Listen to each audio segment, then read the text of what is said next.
नमस्कार प्रिय साथियों, आप सभी को चैत्र नवरात्रि की बहुत बहुत शुभकामनाएं। आज हम आप सभी को नवरात्रि व्रत की एक अलौकिक कथा सुनाने जा रहे हैं। जो कोई भी इस कथा को ध्यानपूर्वक सुनता है, उसके सभी दुख नष्ट हो जाते हैं और उसे सुख समृद्धि प्राप्त होती है। मित्रों, इस बार हिंदू पंचांग के अनुसार चैत्र नवरात्रि 30 मार्च से प्रारंभ हो गई है। यह पर्व जगत कल्याण आदि शक्ति मां दुर्गा को समर्पित है। इस दौरान माता रानी के सभी स्वरूपों की पूजा अर्चना की जाती है। जो कोई भी नवरात्रि के पवित्र दिनों में नवरात्रि का व्रत रखता है, उसे निश्चित रूप से सभी पापों से मुक्ति मिलती है। जो कोई भी इस कथा को सच्चे मन से केवल एक बार ध्यान पूर्वक सुनता है, उसके 1000 पाप नष्ट हो जाते हैं और माता रानी की कृपा से उसे धन धान्य और संतान सुख की प्राप्ति होती है। तो मित्रों, आपका अधिक समय न लेते हुए चलिए आज की इस अलौकिक कथा को प्रारंभ करते हैं। एक समय की बात है, भगवान शिव कैलाश पर्वत पर ध्यान में लीन बैठे थे। उसी समय कैलाश पर्वत पर एक दिव्य प्रकाश प्रकट हुआ। हाथों में वीणा धारण किए देवर्षि नारद जी नारायण नारायण का जाप कर रहे थे। अनोखे हास्य, विनोद और जिज्ञासा से भरे हुए वह भगवान शिव की ओर बढ़ रहे थे। उनके प्रत्येक चरण स्पर्श से नंदनवन की सुगंध बर्फ पर फैल रही थी। देवर्षि नारद जी के आगमन की आहट सुनकर भगवान शिव ने मंद मुस्कान के साथ अपनी आंखें खोलीं और देवर्षि नारद जी से कहा, हे नारायण भक्त, आपका कैलाश पर स्वागत है। कहिए, आज किस प्रयोजन से आपका कैलाश पर आगमन हुआ है? आप अवश्य ही कोई महत्वपूर्ण समाचार लाए होंगे। भगवान शिव की यह बात सुनकर नारद जी ने हाथ जोड़कर कहा, हे कैलाशपति, आज मैं आपके पास कोई समाचार लेकर नहीं आया हूं, बल्कि एक अनमोल रहस्य जानने आया हूं। फिर नारद जी ने विनम्र स्वर में कहा, हे प्रभु, मैं आपसे नवरात्रि व्रत की महिमा सुनने के उद्देश्य से आया हूं। इन दिनों में देवी दुर्गा की पूजा विशेष रूप से फलदायी क्यों होती है और इस व्रत को करने से क्या फल प्राप्त होता है? कृपया इन प्रश्नों का उत्तर देकर मेरे मन में उठ रही शंकाओं का समाधान करें। नारद जी के प्रश्न सुनकर भगवान भोलेनाथ ने मंद मुस्कान के साथ कहा, हे ब्रह्मनंदन, आज तुमने बहुत ही उत्तम प्रश्न पूछा है। तुम्हारे माध्यम से संपूर्ण विश्व इस व्रत के महत्व को जान सकेगा। तुम इसकी महिमा जानोगे, इसीलिए ध्यान से सुनो। आज मैं तुम्हें इस व्रत की महिमा बताता हूं और इस व्रत को करने की विधि और नियम भी बताता हूं। परंतु उससे पहले मैं तुम्हें नवरात्रि व्रत की महान कथा सुनाता हूं, जिसे सुनने मात्र से मनुष्य के सभी पाप नष्ट हो जाते हैं और उस पर आदिशक्ति मां दुर्गा की कृपा सदैव बनी रहती है। तब नारद जी कहते हैं, हे प्रभु, कृपया कथा सुनाइए। मैं उसे ध्यानपूर्वक सुनूंगा और सभी लोगों में इसका प्रचार भी करूंगा। मित्रों, कथा सुनाते हुए भगवान शिव कहते हैं, हे देवर्षि, यह प्राचीन काल की बात है। मगध देश में सुरेश नाम का एक अत्यंत गरीब और दीनहीन किसान रहता था। उस किसान के कई बच्चे थे जो कोई काम नहीं करते थे, क्योंकि वे अभी बहुत छोटे थे। धन के अभाव में वे सभी सदैव दुखी रहते थे। उनके पास न तो जीवन यापन के लिए जमीन का टुकड़ा था और न ही व्यवसाय करने के लिए धन। किसान दिन भर दूसरों के खेतों में काम करता था। बदले में जो पैसे मिलते थे, उनसे वह रात में अपने बच्चों के लिए कुछ खाने को लाता था। वह किसान थोड़ा सा भोजन अपने बच्चों को खिला देता और जो बच जाता उसी से अपना पेट भर लेता था। पूरा परिवार दिन भर भूखा रहता और रात को ही थोड़ा सा भोजन करता था। इस प्रकार किसान स्वयं भूखा रहकर दूसरों के लिए काम करके अपने परिवार का भरण पोषण करता था। किसान स्वभाव से बहुत ही पवित्र और दयालु था। वह धार्मिक, शांत, गुणी, सत्यवादी, कभी क्रोध न करने वाला, धैर्यवान और अहंकार रहित था। वह प्रतिदिन देवताओं और पितरों की पूजा करता था। अपने द्वार पर आए अतिथियों का समान रूप से सत्कार करता और उन्हें भोजन कराने के बाद जो कुछ बचता उसी से अपना गुजारा करता था। कुछ समय बाद एक दिन एक तपस्वी ब्राह्मण महात्मा सुरेश नामक उस किसान के घर आए। सुरेश ने यथाशक्ति ब्राह्मण महात्मा को दान दिया और उनका स्वागत सत्कार किया। इसके बाद सुरेश ने हाथ जोड़कर प्रणाम किया और अत्यंत व्याकुल मन से साधु महात्मा को अपना दुख सुनाया और कहा, हे ब्राह्मण देव, यदि आप हमारे आतिथ्य से प्रसन्न हैं तो क्या हम आपसे कुछ पूछ सकते हैं? सुरेश की यह बात सुनकर ब्राह्मण ने कहा, हे पुत्र, नगर में चारों ओर तुम्हारी चर्चा हो रही है कि तुम एक महान दानी और पुण्यात्मा हो। तुम अत्यंत प्रेम से अतिथियों का स्वागत करते हो, इसीलिए मैं तुम्हारे पास आया हूं। निसंकोच होकर पूछो जो भी तुम्हारे मन में शंका हो। तब किसान हाथ जोड़कर दुखी स्वर में कहता है, हे ब्राह्मण देव, कृपया बताएं कि मेरी यह दरिद्रता कैसे दूर हो सकती है। इस गरीबी के कारण मैं अपने परिवार का पेट भी नहीं भर पा रहा हूं। मैं बहुत परेशान हूं। हे ब्राह्मण देव, मुझ में धनवान बनने की लेश मात्र भी इच्छा नहीं है। मैं केवल इतना चाहता हूं कि मेरे परिवार को 2 समय का भोजन मिल सके और मैं अपने परिवार का भरण पोषण कर सकूं। मेरे बेटे और बेटियां भूख से तड़पते हैं और भोजन के लिए बहुत रोते हैं। उनका दुख मुझसे देखा नहीं जाता। मित्रों, आगे वह किसान रोते हुए सन्यासी महात्मा से बोला, हे ब्राह्मण देव, आज मैंने अपने रोते हुए बच्चों को घर से निकाल दिया है और वे कहीं चले गए हैं। इसीलिए मेरा हृदय दुख की अग्नि में जल रहा है। धन के अभाव में मैं क्या करूं? मेरी बेटी भी विवाह योग्य हो गई है। शहर के लोग मुझसे कहते हैं कि मैं विवाह क्यों नहीं कर रहा। वे मुझे ताने मारते हैं, परंतु मैं क्या कर सकता हूं? क्या मेरे पास इतना धन नहीं है कि मैं अपनी बेटी का विवाह कर सकूं और अपने हाथों से उसका कन्यादान करूं? हे ब्राह्मण देव, यही कारण है कि मैं चिंतित हूं। हे दया निदान, आप विद्वान और तपस्वी हैं। कृपया मेरी समस्या का समाधान करें। मुझे विश्वास है कि आप मेरी सहायता अवश्य करेंगे। मित्रों, किसान द्वारा इस प्रकार अनुरोध किए जाने पर ब्राह्मण अत्यंत प्रसन्न होकर किसान से बोले, हे पुत्र, मैं तुम्हारे दुख का कारण समझ गया हूं। चिंता मत करो, मैं तुम्हें इसका समाधान अवश्य बताऊंगा। अब तुम नवरात्रि व्रत का अनुष्ठान करो। इसमें तुम मां भगवती की पूजा और हवन करो। सुबह शाम आदिशक्ति मां दुर्गा के मंत्रों का जाप करो। इससे तुम्हारे सभी कार्य सिद्ध होंगे। तुम्हारी दरिद्रता नष्ट हो जाएगी। तुम्हारे घर में सुख समृद्धि आएगी। जो कोई भी नवरात्रि का व्रत रखता है, उसकी सभी मनोकामनाएं पूर्ण होती हैं। यह व्रत सदैव ज्ञान और मोक्ष प्रदान करता है। यह सुख और संतान देने वाला तथा शत्रुओं का पूर्णतया नाश करने वाला है। मित्रों, आगे की कथा सुनाते हुए भगवान शिव नारद जी से कहते हैं, हे देवर्षि, इस प्रकार उस साधु महात्मा ने उस किसान को नवरात्रि का महात्म्य सुनाया। यह सुनकर वह किसान बहुत प्रसन्न हुआ और उसने उस ब्राह्मण को अपना गुरु मानकर उनसे देवी के मंत्र की दीक्षा ली। तत्पश्चात उस किसान ने अत्यंत भक्ति भाव से नवरात्रि में उस मंत्र का जाप किया और अनेक विधियों और तरीकों से मां भगवती की पूजा की। इस प्रकार उस किसान ने कई वर्षों तक नवरात्रि का व्रत रखा। तब अंतिम दिन मध्य रात्रि में मां दुर्गा स्वयं उस किसान के समक्ष प्रकट हुई और बोली, हे पुत्र, मैं तुम्हारी भक्ति और पूजा से अत्यंत प्रसन्न हूं। निसंकोच होकर जो वरदान चाहो मांग लो। तुम जो चाहोगे मैं तुम्हें वही दूंगी। मां दुर्गा को अपने सामने देखकर वह किसान घबरा गया। उसे अपनी आंखों पर विश्वास नहीं हो रहा था। उसकी आंखों से खुशी के आंसू बहने लगे। मां दुर्गा के उस अद्भुत दिव्य रूप को देखकर वह किसान खुशी से रोमांचित होने लगा।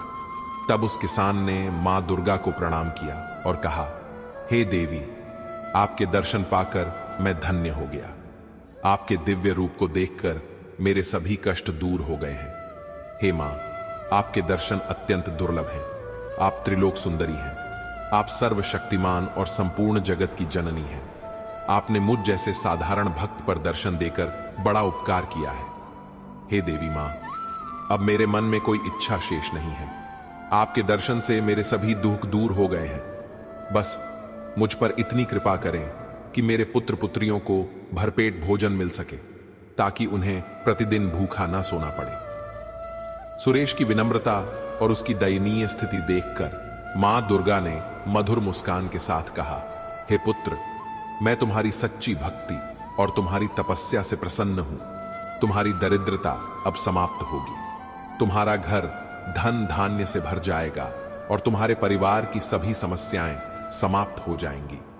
तुम्हारे बच्चों को भी अच्छा भविष्य मिलेगा और तुम्हारी पुत्री का विवाह शीघ्र ही हो जाएगा।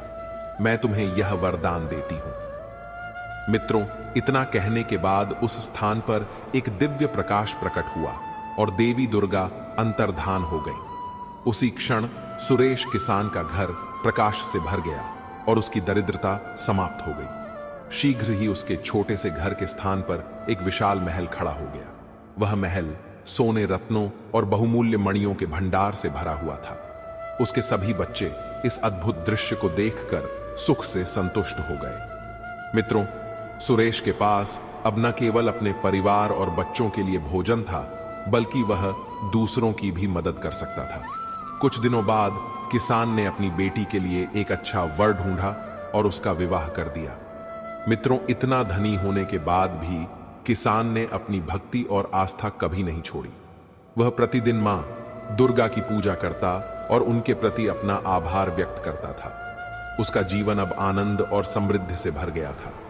उसके परिवार ने भी मां दुर्गा के प्रति भक्ति और समर्पण को अपनाया और वे सभी मां के आशीर्वाद से सुखी जीवन जीने लगे। मित्रों, आगे भगवान शिव कहते हैं, हे देवर्षि, इस प्रकार मैंने तुम्हें नवरात्रि व्रत की महान कथा सुनाई है। इस कथा को सुनने मात्र से ही व्रत करने वाले के सभी कार्य सिद्ध हो जाते हैं। जो व्यक्ति पूरी नवरात्रि का व्रत करने में असमर्थ हो, वह पहले और अंतिम दिन का व्रत करके भी मनोवांछित फल प्राप्त कर सकता है। हे देवर्षि, नवरात्रि के अंतिम दिन भक्त को पूजा, हवन, कन्या पूजन और ब्राह्मण भोजन अवश्य कराना चाहिए। ऐसा करने से उसका व्रत सफल होता है। संपूर्ण विश्व में सभी प्रकार के व्रत और दान इस नवरात्रि व्रत के बराबर नहीं है, क्योंकि यह व्रत सदैव धन, सुख, संतान, वृद्धि, आयु और आरोग्य प्रदान करने वाला है। यह स्वर्ग और मोक्ष का दाता है। कोई भी स्त्री जो संतान की इच्छा रखती हो, उसे इस शुभ और कल्याणकारी व्रत को सच्ची श्रद्धा से करना चाहिए। इस व्रत को करने से सभी इच्छाएं पूरी होती हैं। जिन्होंने अपने पूर्व जन्म में यह महान व्रत नहीं किया है, वे इस जन्म में रोगी, निर्धन और संतानहीन होते हैं। मित्रों, आगे भगवान शिव नारद जी से कहते हैं, हे देवर्षि, मैं तुम्हें नवरात्रि व्रत से जुड़ी एक और अलौकिक कथा सुना रहा हूं। इसे ध्यान पूर्वक सुनो। मित्रों, कथा प्रारंभ करते हुए भगवान शिव कहते हैं, हे ब्रह्मनंदन, यह पुराने समय की बात है। अंग देश में महेश नाम का एक शिल्पकार रहता था। वह अपने हाथों से अच्छी मूर्तियां बनाता था, फिर उन मूर्तियों को शहर ले जाकर बेचता था। इस प्रकार वह अपने परिवार का भरण पोषण करता था। महेश का विवाह एक अत्यंत सुंदर स्त्री से हुआ था। सुंदर होने के साथ साथ वह दयालु और धार्मिक भी थी। वह अपने पति की हर काम में मदद करती थी और अपने परिवार की अच्छी तरह से देखभाल कर रही थी। वह अपने परिवार के साथ सुखी जीवन जी रही थी।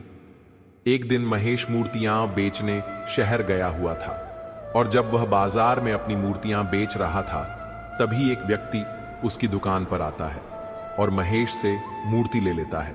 लेकिन वह व्यक्ति महेश को उस मूर्ति के पैसे देना भूल जाता है और मूर्ति लेकर चला जाता है।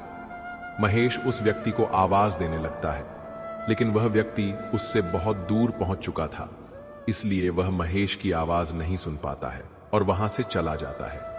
महेश अपनी मूर्ति का मूल्य लेने के लिए उस व्यक्ति के पीछे भागने लगता है। तभी अचानक महेश के पीछे से आ रही एक बैलगाड़ी उसके ऊपर चढ़ जाती है, जिससे उसे कई चोटें आती हैं और वह घायल हो जाता है। उस घटना के कारण महेश का दाहिना हाथ काटना पड़ा, क्योंकि उसका दाहिना हाथ पूरी तरह से क्षतिग्रस्त हो गया था। मित्रों, महेश एक शिल्पकार था और वह अपने हाथों से मूर्तियां बनाता था। उसके बाद वह उन मूर्तियों को शहर ले जाकर बेचता था, जिससे उसका परिवार अच्छी तरह से चलता था। लेकिन उस दुर्घटना में महेश का दाहिना हाथ कट जाने के कारण उसका जीवन बहुत दर्दनाक हो गया। महेश की पत्नी इस बात को लेकर बहुत दुखी रहने लगी। महेश और उसकी पत्नी प्रतिदिन मां दुर्गा की पूजा करते थे। उस दिन भी वे दोनों मां दुर्गा की पूजा कर रहे थे। तभी महेश की पत्नी मां दुर्गा से कहती है, हे देवी मां, हमारे साथ ऐसा क्यों हुआ? हमने ऐसा कौन सा पाप किया था जिसकी आपने हमें इतनी बड़ी सजा दी? अब हमारा घर कैसे चलेगा? और अब हमें घर चलाने के लिए रोज कर्ज लेना पड़ता है। फिर भी हमारा घर ठीक से नहीं चल पा रहा है। मैं दिन रात इसी चिंता में रहती हूँ और आज से कुछ दिनों बाद नवरात्रि भी आने वाली है। सब कुछ कैसे होगा? महेश अपनी पत्नी की ये बातें सुन रहा था।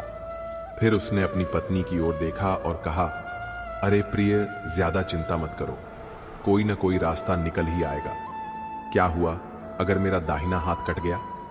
भगवान ने मनुष्य को 2 हाथ इसलिए दिए हैं ताकि जब भी मनुष्य का एक हाथ कुछ हो जाए तो वह दूसरे हाथ से काम कर सके। इसलिए मैं अपने एक हाथ का उपयोग करके मूर्तियां बनाऊंगा और उन्हें शहर ले जाकर बेचूंगा। अपने पति की यह बात सुनकर महेश की पत्नी दुखी मन से कहती है, हे स्वामी, आप यह क्या कह रहे हैं? आप जानते हैं कि अब आपका दाहिना हाथ नहीं रहा, तो आप अपने बाएं हाथ से मूर्तियां कैसे बना पाएंगे? तब महेश अपनी पत्नी से कहता है, अरे प्रिय, वह सब देवी मां देखेंगी, और वैसे भी नवरात्रि का महान पर्व आने वाला है, तो बहुत से लोग मेरे पास देवी मां की मूर्तियां बनवाने आएंगे। लेकिन अगर मैं ऐसे ही घर पर बैठकर अपने हाथ कटने का शोक मनाता रहूंगा तो मैं कुछ नहीं कर पाऊंगा और अपने परिवार का भरण पोषण भी नहीं कर पाऊंगा, जिसके लिए मुझे दुकान पर जाना ही होगा। अपनी पत्नी से इतना कहने के बाद महेश बड़े आत्मविश्वास के साथ अपनी दुकान पर जाता है और अपनी दुकान पर पहुंचकर वह मन ही मन सोचने लगता है कि आज से ही मुझे अपना काम फिर से शुरू कर देना चाहिए, क्योंकि नवरात्रि आने में ज्यादा दिन नहीं बचे हैं। इसलिए अगर मैं एक भी मूर्ति नहीं बना पाया तो मुझे और मेरी पत्नी को भूखा रहना पड़ेगा। लेकिन अगर मैंने किसी तरह एक मूर्ति बना ली तो उसे बेचकर मुझे कुछ पैसे मिल जाएंगे, जिससे मेरे परिवार को सहारा मिलेगा। यह सोचकर महेश मूर्तियां बनाने लगता है, लेकिन दाहिना हाथ कटा होने के कारण उसे मूर्तियां बनाने में बहुत कठिनाई हो रही थी, क्योंकि एक हाथ से मूर्तियां बनाना बहुत मुश्किल काम है। मित्रों, महेश बार बार मूर्तियां बनाता और वह मूर्ति बार बार बिगड़ जाती और अच्छी तरह से नहीं बन पाती थी। महेश प्रतिदिन अपनी दुकान पर पहुंचता और एक हाथ से मूर्तियां बनाता। वह मूर्तियां बनाने की कोशिश करता रहा, लेकिन उसने हिम्मत नहीं हारी। धीरे धीरे वह मूर्तियां बनाने लगा। मूर्तियां बनाने के बाद महेश अपने घर वापस आता है। तब उसकी पत्नी उससे कहती है, हे स्वामी, क्या हुआ देवी? मां की मूर्तियां अभी तक तैयार नहीं हुई?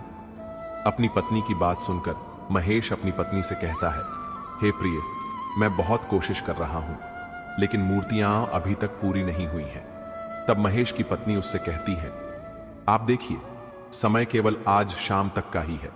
अगर पूरी मूर्तियां बन गईं तो अच्छा है, वरना हमें बहुत देर हो जाएगी, क्योंकि सभी लोगों ने नवरात्रि के लिए मूर्तियां खरीद ली हैं। तब महेश अपनी पत्नी के कहने पर मन में एक आशा लेकर फिर से अपनी दुकान के लिए निकलता है और देवी मां की अधूरी मूर्तियों को पूरा करने लगता है। महेश सुबह से शाम तक उन मूर्तियों को बनाने में लगा देता है, लेकिन अंत में वह मूर्तियां बना लेता है। तब महेश मन ही मन देवी मां को धन्यवाद देता है और कहता है, हे देवी मां, अब मूर्तियां तैयार हैं। अब मैं इन मूर्तियों को बाजार ले जाकर बेचूंगा, जिससे मुझे कुछ पैसे मिलेंगे। फिर मेरे घर की हालत थोड़ी सुधरेगी। मित्रों, महेश मन ही मन यह सोच ही रहा होता है। तभी अचानक एक छोटी सी बच्ची उसकी दुकान पर आती है और वह छोटी बच्ची महेश से कहती है, भैया, क्या आप मुझे देवी मां की एक मूर्ति दे सकते हैं? क्योंकि मैं इस नवरात्रि में देवी मां को स्थापित करूंगी। इसलिए यदि आप मुझे देवी मां की एक मूर्ति दे देंगे तो आपका मुझ पर बड़ा उपकार होगा। उस छोटी बच्ची की बात सुनकर महेश उस छोटी बच्ची से कहता है, हे बेटी, यह मूर्ति बेचने के लिए है, इसलिए मैं तुम्हें यह मूर्ति ऐसे ही नहीं दे सकता। यह सुनकर वह छोटी बच्ची दुखी हो जाती है और महेश से उदास स्वर में कहती है, कृपया मुझे यह मूर्ति दे दीजिए, मेरे पास पैसे नहीं हैं, लेकिन इस बार मैं देवी स्थापित करना चाहती हूं। इसलिए यदि आप मुझे यह मूर्ति दे देंगे तो मैं देवी मां से आपकी सभी मनोकामनाएं पूरी करने के लिए कहूंगी। उस छोटी बच्ची की बात सुनकर महेश का दिल पिघल जाता है और वह मन ही मन सोचने लगता है कि यह छोटी बच्ची मेरे पास बहुत उम्मीद लेकर आई है, तो मैं इसे खाली कैसे भेज सकता हूं। लेकिन अगर मैं यह मूर्ति इस लड़की को मुफ्त में दे दूंगा तो मेरे घर का गुजारा चलना बहुत मुश्किल हो जाएगा। लेकिन मैं इस लड़की को इस तरह निराश नहीं कर सकता, क्योंकि यह भी देवी मां का ही एक रूप है। इसीलिए मैं यह मूर्ति इस लड़की को दे देता हूं। इतना मन में सोचकर महेश उस छोटी बच्ची से कहता है, बेटी तुम यह मूर्ति रख लो, मैं बेचने के लिए दूसरी बना लूंगा। तब महेश वह मूर्ति उस छोटी बच्ची को दे देता है। मित्रों, जैसे ही महेश उस छोटी बच्ची के हाथों में देवी मां की मूर्ति रखता है, वह छोटी बच्ची अपना रूप बदल लेती है और देवी मां के रूप में आ जाती है। महेश देवी मां को अपने सामने देखकर बहुत आश्चर्यचकित होता है और तुरंत देवी मां के चरणों में गिर जाता है और मां दुर्गा से कहता है, हे मां, आज आपके दर्शन पाकर मैं धन्य हो गया, मेरा जीवन सफल हो गया। हे मां, आज आपने इस तुच्छ मनुष्य को दर्शन देकर मेरा जीवन सफल कर दिया। तब मां दुर्गा महेश से कहती हैं, उठो पुत्र, मैं तुम्हारी भक्ति और सच्चाई से बहुत प्रसन्न हूं। तुम अपने कठिन समय में भी मेरा नाम जप रहे हो और तुमने कैसे अपने लाभ को देखे बिना निस्वार्थ भाव से एक लड़की की मदद की है। इसीलिए मैं तुमसे बहुत प्रसन्न हूं। हे पुत्र, मैं तुम्हें एक वरदान देती हूं कि तुम जिस भी मिट्टी को अपने हाथों से स्पर्श करोगे, वह मिट्टी एक जादुई मिट्टी में बदल जाएगी, जिसके कारण तुम अपने मन में जो भी आकार बनाओगे वह स्वतः ही उस आकार का बन जाएगा, जिससे तुम्हें अपने एक हाथ से मूर्तियां बनाने की आवश्यकता नहीं पड़ेगी। मां दुर्गा की ये बातें सुनकर महेश मां दुर्गा से कहता है, हे मां, आज आपने यह वरदान देकर मुझ पर बहुत बड़ा उपकार किया है। तब मां दुर्गा महेश से कहती हैं, हे पुत्र, तुम अपनी इस शक्ति पर कभी अभिमान मत करना और यदि तुम्हें कोई जरूरतमंद व्यक्ति दिखे तो तुम उसकी मदद अवश्य करना। मित्रों, महेश से इतना कहकर देवी वहां से अंतर्धान हो जाती हैं। यह वरदान पाकर महेश को ऐसा महसूस हुआ जैसे उसे अपने दोनों हाथ वापस मिल गए हों। फिर महेश प्रतिदिन मिट्टी को अपने हाथों से छूता और उस जादुई मिट्टी को अपने मन के अनुसार आकार में ढाल देता, जिससे उसे मूर्ति बनाने में कोई कठिनाई नहीं हो रही थी। और इस तरह वह प्रतिदिन अपने मन के अनुसार कई मूर्तियां बनाता और उन मूर्तियों को बाजार में बेचता और उसके द्वारा बनाई गई मूर्तियां बहुत सुंदर और आकर्षक होती थी, जिसके कारण बाजार में उसकी बनाई हुई मूर्तियां बहुत बिकने लगी। फिर देवी मां के आशीर्वाद से महेश के दिन सुधर जाते हैं, उसके सारे कर्ज भी खत्म हो जाते हैं और अब महेश अपनी पत्नी के साथ खुशी खुशी अपना जीवन व्यतीत करने लगता है। दिन ऐसे ही बीत रहे थे। महेश धीरे धीरे अमीर बनता जा रहा था, लेकिन एक दिन महेश अपनी दुकान में मूर्तियां बना रहा था कि तभी अचानक एक व्यक्ति उसकी दुकान पर आता है और महेश से कहता है, महेश जी, क्या आप मेरी मदद करेंगे? उस व्यक्ति की बात सुनकर महेश उससे कहता है, बताइए, मैं आपकी कैसे मदद कर सकता हूं? तब वह व्यक्ति महेश से कहता है कि मैंने लोगों से आपके बारे में सुना है कि आपके पास एक चमत्कारी शक्ति है, जिससे आप अपने मन में जो भी सोचते हैं उसकी मूर्ति स्वतः ही बन जाती है। तब महेश उस व्यक्ति से कहता है, हां, यह सच है, आपने सच कहा। तब वह व्यक्ति महेश से कहता है, क्या आप मुझे वह चमत्कारी शक्ति दे सकते हैं? देखिए, मना मत कीजिएगा, क्योंकि कुछ दिन पहले मेरी मां का देहांत हो गया है और मैं अपनी मां से बहुत प्यार करता था, लेकिन मेरे पास मेरी मां की कोई तस्वीर नहीं है, लेकिन मेरी मां सिर्फ मेरे मन में बसी है। इसीलिए यदि आप मुझे वह शक्ति दे देंगे तो मैं अपने मन में सोचकर अपनी मां की एक मूर्ति बना सकता हूं, जिसे मैं हमेशा अपने पास रखूंगा। मेरे पास यही एकमात्र तरीका है। उस व्यक्ति की बात सुनकर महेश मन ही मन सोचने लगता है कि क्या मुझे इस अजनबी पर भरोसा करके अपनी शक्तियां उसे दे देनी चाहिए। फिर वह सोचने लगता है कि यह शक्ति मेरी नहीं है, यह शक्ति मुझे देवी ने दी थी और देवी ने यह भी कहा था कि यदि किसी जरूरतमंद व्यक्ति को इसकी आवश्यकता हो तो इन शक्तियों से उसकी मदद करना, इसलिए मुझे ये शक्तियां उसे दे देनी चाहिए ताकि उसकी इच्छा पूरी हो सके। यह मन में सोचकर महेश उस व्यक्ति से कहता है, ठीक है भाई, मैं तुम्हें उस शक्ति का ज्ञान दे दूंगा। जैसे ही महेश यह कहता है, वह अजनबी देवी के रूप में प्रकट हो जाता है। वह व्यक्ति देवी ही थी जो महेश की परीक्षा लेने आई थी। देवी को देखकर महेश उनके चरणों में गिर जाता है।